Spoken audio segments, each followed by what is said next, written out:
The first sound was metal on concrete. Screech. Then a low rattling clink, like someone dragging a bag of chains down the sidewalk. I checked my phone. 3:04 a.m. Through the peephole I saw her. Donna Keen, HOA president of Maple Ridge, in a floral robe and neon pink Crocs, hauling my family's 3 trash cans into the middle of the street like she was repositioning furniture in hell. Behind her, a rolling suitcase full of metal chains clanked along on squeaky wheels. She planted my blue recycling bin dead center of the cul-de-sac, hands on hips, nostrils flared like a bull at a county fair. Then, with brisk, righteous fury, she unzipped the suitcase and started chaining my front gate shut. I stood there, in my boxers, watching the padlock click. She hissed, just loud enough to hear, "That's what happens when you put the wrong bin out on the wrong week, Ethan." Down the street, motion lights flicked on one by one. A neighbor's Ring doorbell chimed softly as it recorded. And in the middle of our sleepy suburb, the president of the HOA was literally sealing us into our own home over a recycling mistake. My name is Ethan Ward, and my idea of conflict used to be gently arguing with my wife about who forgot to switch the laundry. I work from home as a web developer. I like quiet, my own routine, and not knowing any of my neighbors beyond wave at the mailbox distance. A year ago, we moved into Maple Ridge, a 250-home suburban labyrinth of cul-de-sacs, identical builder-grade porches, and aggressively beige siding outside of Columbus, Ohio. The real estate agent sold it as peaceful, safe, and well-managed by a responsible HOA. Translation: there were laminated signs about everything. Enter the HOA president, Donna Keen. Mid-50s, razor-sharp bob haircut, permanent pursed lips. She carried a clipboard like it was a holy relic and introduced herself with, "I'm Donna, Maple Ridge HOA president. I handle compliance." Her favorite words: guidelines, violations, and as per section 4.3. Our first interaction was a polite but not really note on our door. "Hi neighbors. Welcome to Maple Ridge.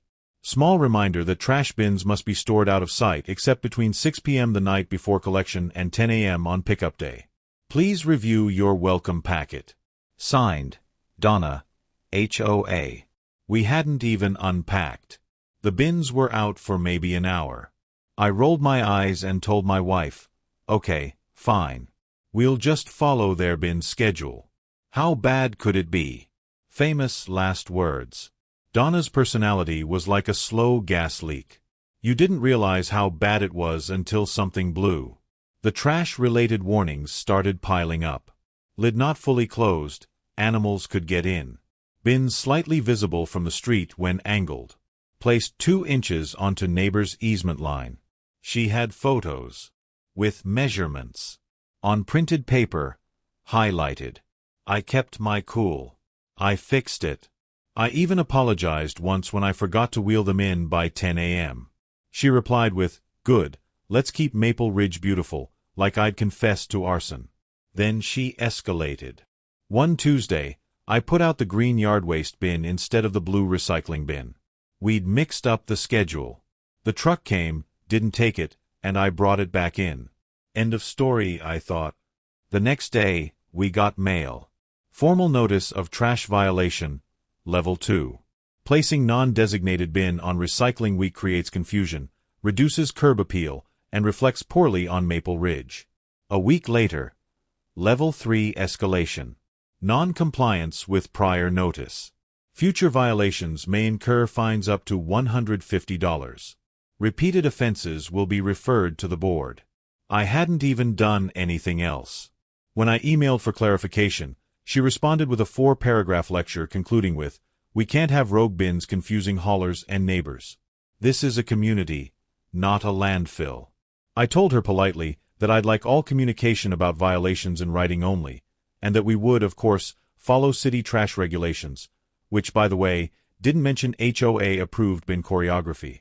Everything could have died there. Instead, Donna started watching our house.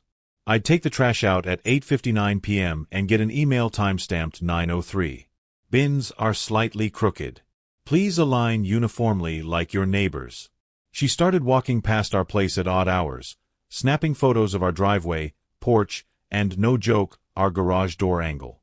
My wife noticed her crouching behind a shrub one afternoon, framing a photo of our slightly overfilled recycling bin like it was a crime scene. "That woman's going to snap one day," my wife muttered. She was right. I just didn't think snap meant bring chains. Trash day. The incident. The city changed their pickup schedule due to a holiday.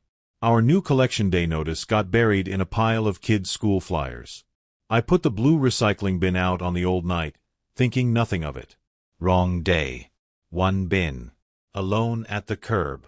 At 7:12 p.m., I got an email from Donna. "Ethan, you've again placed the wrong bin out on a non-scheduled day. This is a repeated and flagrant disregard of community standards. This is your final warning." I didn't see it. I was putting the kids to bed and then zoning out with Netflix. What I also didn't see, until later, was her post in the neighborhood Facebook group. Some residents insist on undermining Maple Ridge's standards by repeatedly ignoring our waste policy. Rest assured, your board will take action to protect property values. Comments rolled in from the usual HOA sycophants. "Thank you for enforcing it. Some people just don't care. You should fine them more." Then, apparently, Donna decided fines weren't enough. At 3 a.m., she walked over with my 3 bins, dragged into the middle of the street like a ritual, and a suitcase full of actual chains she'd bought for security projects, according to her Amazon reviews, which I would later enjoy reading in an investigator's file. She chained my front gate shut. She chained our side yard gate shut. For good measure, she ran a chain through the handles of our storm door and padlocked that too.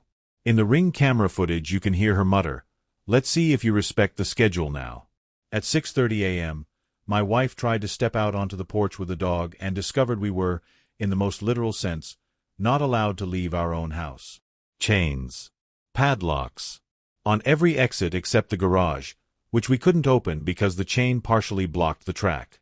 I cut one chain with a small bolt cutter I kept in the garage and called the non-emergency police line to report a very weird HOA situation. The dispatcher's tone changed when I said the words, "Our doors are chained shut from the outside so we can't exit." "Sir," she said, "that's not an HOA issue. That's false imprisonment and a fire code violation. Officers are on the way." 2 squad cars rolled into Maple Ridge just as neighbors came out in their bathrobes and slippers, staring at my trash cans in the center of the cul-de-sac like they'd summoned the cops. The officers examined the chains, took pictures, and then I pulled up the Ring footage on my phone. There she was. Donna.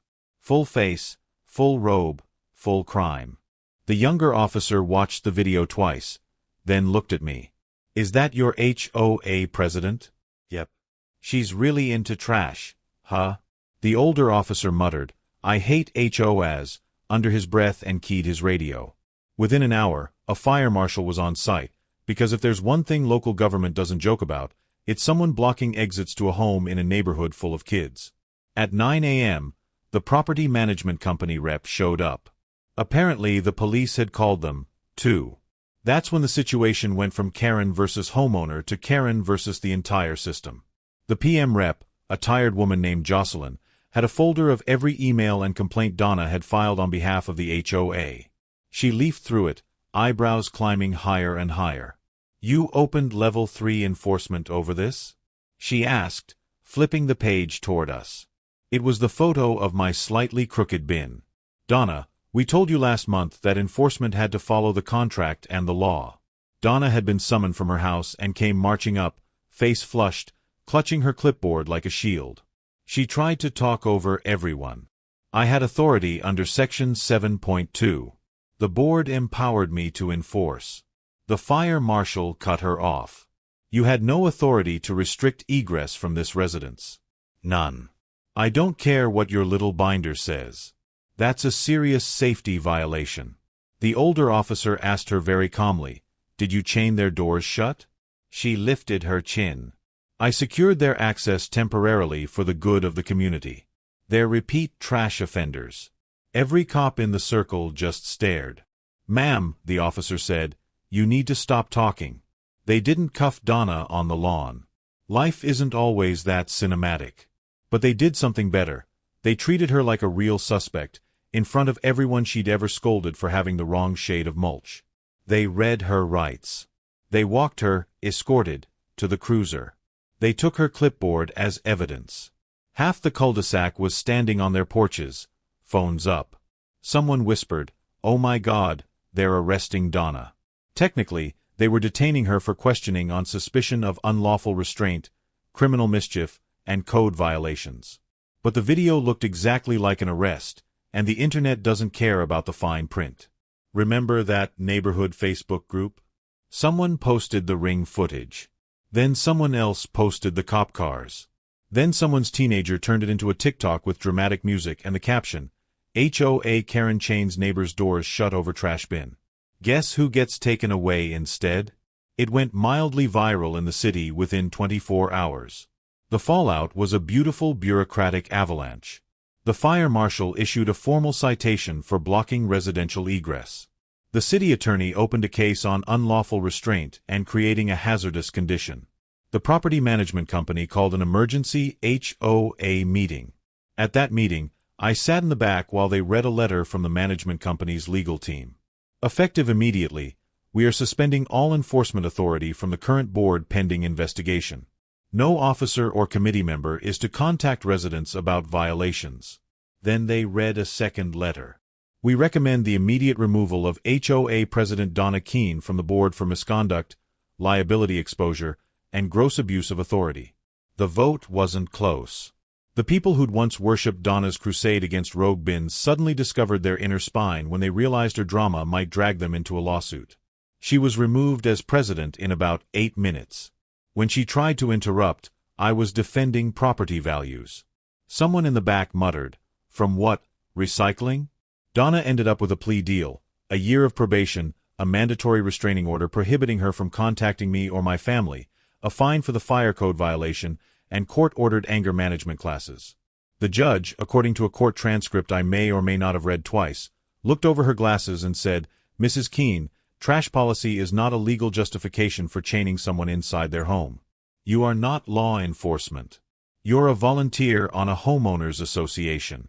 She also lost her precious title permanently. As part of the PM company's new policy, anyone with a documented history of coercive or unsafe behavior toward residents is barred from serving on the board. They basically wrote a no more Donnas rule into the bylaws. Donna stood there in the courtroom, her face turning red as the judge's words sank in, clutching her purse with white knuckles, and for the first time since I'd known her, she had absolutely nothing to say.